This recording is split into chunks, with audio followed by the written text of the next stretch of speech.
used to work at a small, older movie theater in Southern Illinois when I was 17. It was one of those places that had been around forever. You could tell just by the smell when you walked in. Popcorn, old carpet, and that weird dampness that never really goes away in older buildings. The theater only had 5 screens. It wasn't some huge megaplex, just a quiet spot where parents dropped off their kids and older couples went to see reruns of classics on the weekends. My job was mostly cleaning and helping customers find seats, and I didn't mind it. The work was simple, and I got to watch parts of movies for free. But there was one thing that always weirded me out, and over time, it went from strange to something I still don't like talking about. Theater 3. It wasn't the oldest screen, and nothing had ever happened there as far as I knew. But everyone on staff hated being assigned to clean it after hours. Not because of anything obvious. There were no flickering lights or loud noises or weird smells.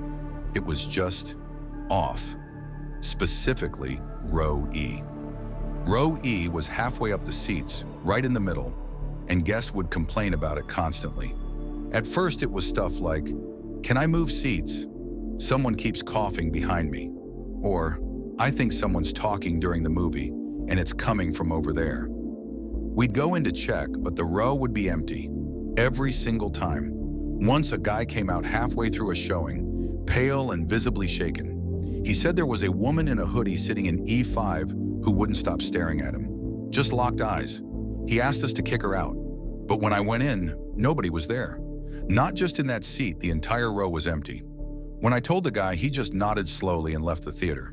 Didn't ask for a refund. Just walked out. The same thing kept happening over the next few months. People complained about whispers or a sudden cold draft, or the feeling that someone was brushing against them in the dark. It always came from row E. One night, I had the closing shift and was assigned to clean Theater 3 after the last showing. I was the only one in there. It was around 12:30 a.m. I had my little flashlight, the kind that barely lights up more than a few feet ahead, and I was going up and down the rows checking for trash. Everything felt normal, until I got to row E. Every seat in the row was flipped down. You know how movie seats spring up automatically when someone stands? These were down, like someone had just gotten up. And there on seat E6 was a half-full soda cup sitting in the armrest holder. I didn't think much of it at first. Maybe someone forgot it. But when I picked it up, it was cold, like fresh out of the fridge cold. Now here's the thing. I had walked past that row earlier when I first came in. The seats had been up. There was no cup. I remember standing there for a second, just staring at it. The room was completely silent. No music, no sound from the other screens. Just me in that row of open seats. Then I heard it. One of the seats creaked. Not loudly, but just enough to make my stomach drop. I spun around with my flashlight. The beam swept across the seats, and for a split second, I thought I saw a figure. Someone slouched low in E4, their hood up. But when the light hit that spot again, nothing. The seat was still down, but no one was there. I didn't finish cleaning that theater. I left the soda where it was, walked out, and told my manager I was done for the night. I didn't give a reason. I didn't go back into Theater 3 for the rest of the week. And when I finally asked the manager if he knew anything about that row, he didn't say much. Just looked at me for a long second and said, "That's why we never schedule solo shifts in that room anymore." He didn't elaborate. I quit a few weeks later. Even now, I don't like sitting dead center in any theater, especially not in row E.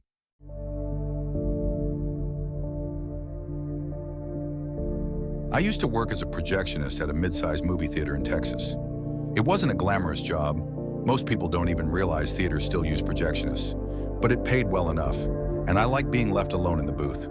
The building itself was old. Originally opened in the late 70s, it had gone through several renovations, but parts of it still felt frozen in time, especially the back storage room behind Theater 1. That's where they kept the old 35mm reels that nobody used anymore. One night during a slower week, the general manager asked if I could help sort through some of the reels in storage, see what could be thrown out, what might be worth keeping. I didn't mind. The job was quiet. The storage room smelled like dust and metal, and the floorboards creaked even though they were concrete. That's when I found it. A film canister I didn't recognize, completely unlabeled, sealed tight with those little metal clamps on the sides. It was heavier than the others, like the reel inside was slightly bigger than standard. No studio name, no stickers, nothing to indicate where it had come from. I probably should have just tossed it, but curiosity got the better of me. I brought it to the booth and threaded it onto one of the older 35mm projectors. I figured I'd run it for a minute or two, just to see what it was. I assumed it was some old training reel or maybe a local commercial that got misfiled. It started normal enough. Grainy black and white footage, a forest, no music, just wind rustling through the trees, a handheld camera walking along a dirt path, no people, no animals, just this slow, steady walk through nature. Then the angle changed. Now it looked like the camera was lying on its side in the grass, like whoever had been filming had dropped it or was now lying down. Still no music, just ambient noise. Wind, leaves, the occasional branch cracking. Then the screen cut to black. I waited for the reel to finish, assuming that was it. But then I saw something else. Just a flash. It was maybe a single frame long, but it was enough to make me freeze. A face, staring directly at the camera. It didn't look fake or like part of a movie. It wasn't dramatic, just still. Pale skin, sunken eyes, no expression, like whoever it was didn't blink. I stopped the reel immediately. My heart was pounding, even though I couldn't explain why. I rewound the film and tried to find that frame again. But when I played it back, nothing. No face. Just the forest, then black screen. The reel was unchanged. I checked again. Still nothing. I don't know if I imagined it. Maybe it was a glitch or a shadow. But something about that face felt wrong, like it was looking straight through the lens and into me. That night I went home unsettled. Around 3 a.m., I woke up and couldn't move. I've had sleep paralysis before, but this time was different. I could move my fingers. I could breathe, but I couldn't speak or sit up. I felt cold, like something had drained all the warmth out of my room. And then, something shifted. I swear I felt weight on the edge of my bed, like someone was sitting down, but I live alone. I didn't see anything in the dark, but I didn't feel alone either. I stayed frozen like that for what felt like 20 minutes, heart pounding, until I finally regained control of my body. The next morning I went back to the booth to check the reel again, but it was gone. I checked the shelf, the projector, the bins. I asked the other projectionists if they'd moved anything. No one even knew what I was talking about. A few days later, I brought it up to the general manager, jokingly, trying not to sound crazy. But when I described the canister, his face went pale. He told me quietly that someone had found a similar unlabeled reel 5 or 6 years earlier and swore they'd seen something that wasn't there. It was eventually thrown out, or so they thought. I'm not saying the reel was haunted. I don't even know if I really saw what I think I saw, but I know what I felt. And I'll never thread up an unmarked film again. Some movies aren't meant to be seen.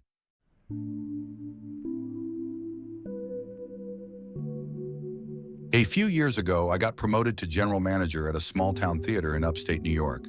It was an old building, originally opened in the early 60s. They had renovated parts of it over the years, but the bones of the place were clearly aging. Still, it had charm. Most of the regulars were friendly, the staff was young, and for the most part, things ran smoothly. Until I started using the old manager's office.